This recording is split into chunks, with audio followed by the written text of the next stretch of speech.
আমার প্রিয় ভাইরা, 3 নাম্বার ফুৎকার যখন দিয়ে দেবে, হাসরের ময়দানে সকল মানুষগুলো সমবেত হয়ে যাবে, সকলে উঠে দাঁড়াবে।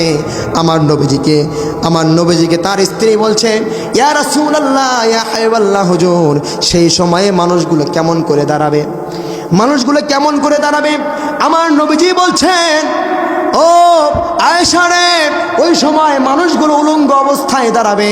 জন্মদিনের যেই ড্রেস, সেই ড্রেসে মানুষগুলো দাঁড়িয়ে যাবে। আয়েশা বলছে, রাসূলুল্লাহ, ওই সময়ে মানুষগুলো শরম করবে না? আমি তো পর্দাশীল, আমি তো পর্দা করি, ওই সময় আমি কেমন করে উঠব? ইয়া রাসূলুল্লাহ, ওই সময় যখন উলঙ্গ অবস্থায় উঠব, মানুষগুলো কি আমার দিকে নজর দেবে না?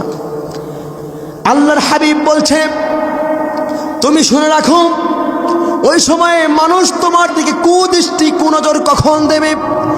যার যার চিন্তায় সে থাকবে। কুনজর তো দূরের কথা, ওই আসমানের দিকে তাকিয়ে থাকবে কখন আল্লাহ রব্বুল আলামিন বিচার ফাইসালা করে। আল্লাহু আকবার।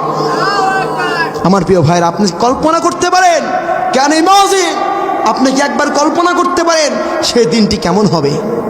সূরাতুল কারিয়ার ভিতরে রব্বুল আলামিন কি সুন্দর করে বলছেন, আল কারিআতু মাল কারিআতু ওয়া মা আদরাকা মাল কারিআহ।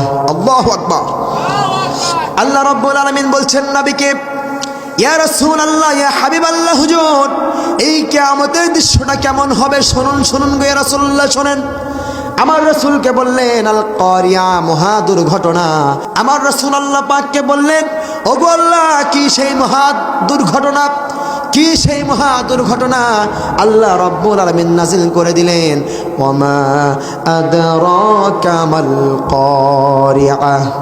রব্বুল আলামিন বলছেন, তুমি কি জানো সেই মহা দুর্ঘটনাটি কি? আমার রাসূল বললেন, সেই মহা দুর্ঘটনাটি কি? আমার হাবিবকে আল্লাহ রব্বুল আলামিন বুঝিয়ে দিলেন, সেই মহা দুর্ঘটনা সেই দিন হয়ে যাবে যেই দিন এই পৃথিবীর ভিতরে একজন ফেরেশতাকে নিযুক্ত করে রাখা হয়েছে, ইসরাফিল। এই ইসরাফিলকে যখন আমি অর্ডার দিয়ে দেব, ও ইসরাফিল, সিংহায় ফুৎকার দিয়ে দাও।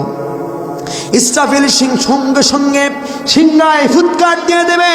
মুহূর্তের মধ্যে এই পৃথিবীটা ভেঙ্গে চুরে চুরমার হয়ে যাবে। আল্লাহু আকবার। কি হবে আমাদের সেই দিন? কি হবে? কি অবস্থা হবে আমাদের সেই দিন?